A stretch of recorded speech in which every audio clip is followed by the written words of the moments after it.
Менде бир эки суроо бар эле. Биринчиден 7 жылдан ашып кеттир да кошулганыбызга. Эмнеге мынча 7 жыл эмне кылып жүрдүңүздөр да? Кошула элекпиз, Алла Азимович. Азырап келип атпайсыңарбы? 2012-жылы кол коюлган июнь айында да. Жок, 2012-жылы бул Рио де Жанейрода бул институт ачылган да. 12 анан биз азыр ошого демилге көтөрүп атабыз, ушу институтка кошулуу боюнча. Анда 7 жыл эмнеге кеч мындай кошулат деп чечим кабыл алынып атат? 7 жылда эми мындан башка азыркы күндө бул азыркы институт капитализациясы где-то 1 миллиард доллар болду да. Ага чейин булар жаңы өсүп, жаңы өзүнүн эмесине келип баратканда, бул акыркы 2-3 жылда эле капитализация жогору болуп, 32 мамлекет мүчө болду. Анын ичинен 10 мамлекет экономикасы күчтүү мамлекеттер кошулган. Анан ошолордун баягы член взностору менен капитализация болуп 15-жылы толук кандуу иштей баштаган да. Жок, сиз суроого жооп бериңиз. Эмне себептен биз кеч кошулуп атабыз да, чечим кабыл алып атабыз? Буга мындан мурун бизде мындай башка фонддор да бар да. Бул климатический инвестиционный фонд, глобальный экологический фонд, зеленый климатический фонд, адаптационный фонд. Ушуларга биз 13 жылдан баштап мүчө боло баштадык.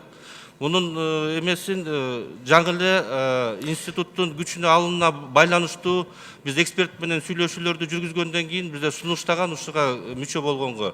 Ошон үчүн жаңы эле мүчө болуп калатабыз да. Анда ошо 5 фонд атадыңыз. Бир мисал айткылачы Кыргызстанда. Кайсыл фонддун эсебинен кандай ишке аштыңар? Акча алып келдиңер Кыргызстанга. Изменение климата деп атасыңар, зеленый фонд деп атасыңар. Бул климатический инвестиционный фонд бул 1,5 миллион доллар келген. Глобальный Ал келген эмес, аны на разработку алып келген программанычы. Ал бизге жардамга келген жок. Бир ишкана түзүлдүбү, же болбосо жаңы бир жака власть эттиңерби?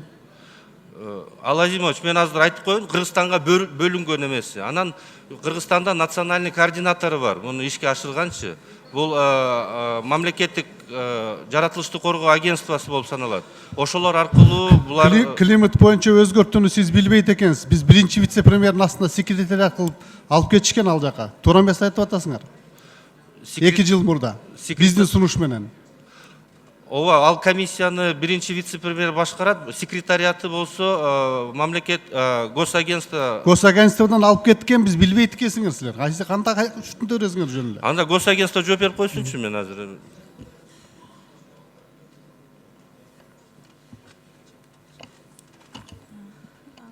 Алла Азимович, сиз билесиз, былтыр 2018 жылы Кыргыз Республикасына Жашыл климаттык фонд тарабынан 9,6 миллион доллар АКШ суммасындагы каражат бөлүнгөн.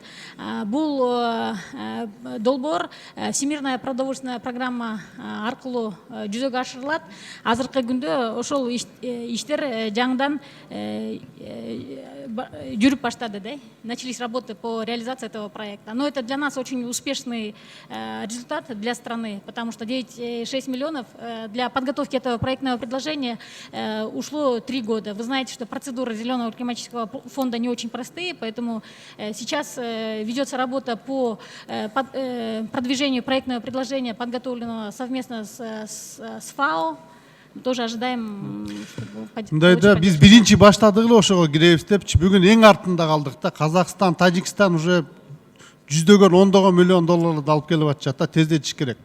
Санжар Турдукожо, сиз айтып бериңиз аягына чейин. Эмне себептен кирген жок анда? Башка эле фонддорду атадыңар, азыркы айтып атканыңар эмнеге 7 жыл созулду?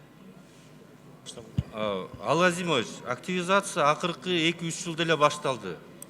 Ошонун алкагында биз консультациялар жүргүзүп, ушу жылдын башында чечим кабыл алган, ушуга киребиз деп.